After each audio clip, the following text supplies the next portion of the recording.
Hello, I'm the Greek Geek because I'm 50% Greek and 100% a geek.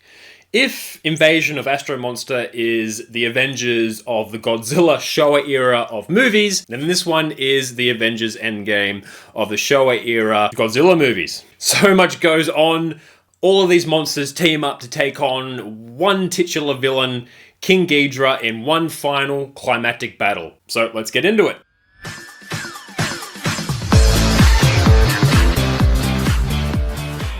At the end of the 20th century, somehow all of the world's monsters have been transported to Monster Island. No idea how they would achieve that, where all these monsters are held. They later just go missing, whoopsie daisy, and turns out that aliens have moved them, mind controlled them, and are using them to destroy all of the world's capitals and eventually destroy all of humanity. Sound familiar?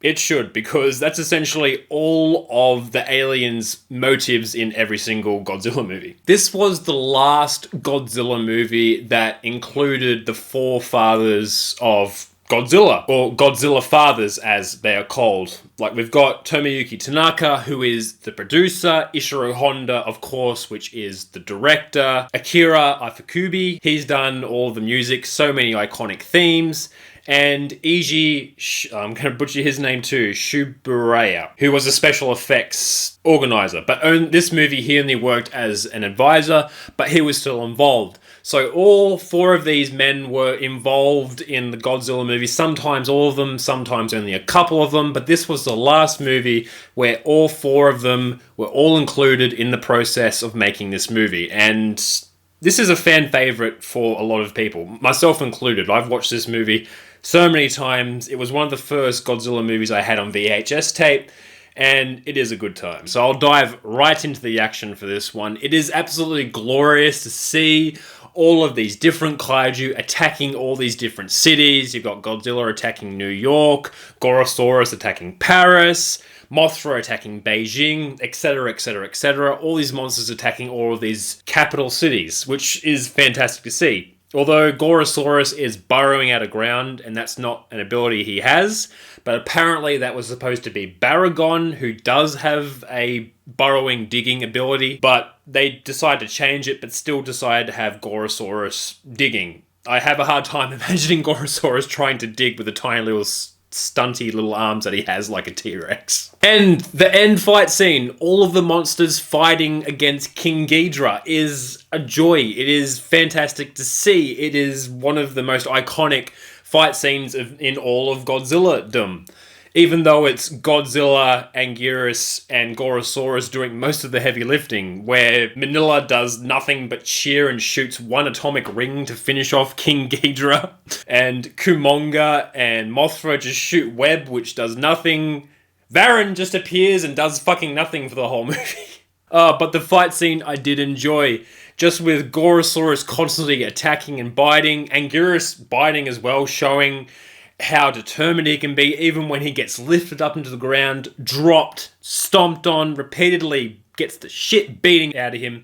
But my boy Anguirus keeps coming again and again and again. And Gorosaurus doing a fucking kangaroo kick to the back of King Ghidorah and taking him down. Godzilla just punching and biting, shooting atomic breath. King Ghidorah shooting his gravity beams at everyone. It's a lot of fun, and it's easily one of my favorite kaiju fights of all time. The main theme is very iconic to me. It is composed by Akira Ifukube, who I talked about before. It is easily one of the most iconic Godzilla themes of all time. It's what I associate when the Japanese military is like mobilizing against the kaiju. It's a theme that comes to mind whenever I see the tanks and all these weapons and stuff being mobilized to try and take on these kaiju, which of course eventually does nothing, but that's Godzilla for you. So it introduces new aliens called the Kylax, which aren't really that different from Xilians, except they're female and they're really metal worms when temperatures aren't too high or something like that. I am a bit confused. They have mind control technology, advanced technology to be able to travel to different planets. And they even live in the same area of the solar system as the Xilians. So really, did they have to have different aliens? They couldn't have just reintroduced the Xilians going, we're back, and we're using King Ghidorah again to try and take over the world again, just to re-establish that threat that was shown in Invasion of Astro Monster. But anyway, semantics. And I like how, with the event, really, this came out before Avengers Endgame and the MCU and all that. So really, this one kind of almost pioneered that. You have other kaiju from previous movies like Mothra, Rodan, who have their own movies and have appeared in Godzilla movies. And you got Manila and Kumonga, who appeared in previous Godzilla movies, appearing this one again. But you've also got kaiju who appeared in their own solo movies before appearing in this one. Like, you got Varan from Varan the Unbelievable, which is unbelievable because you don't fucking see him in this movie. Atrogon is where Manda appears. Frankenstein Conquers the World is where we see Baragon, which is very strange to have Baragon and Frankenstein in the same movie.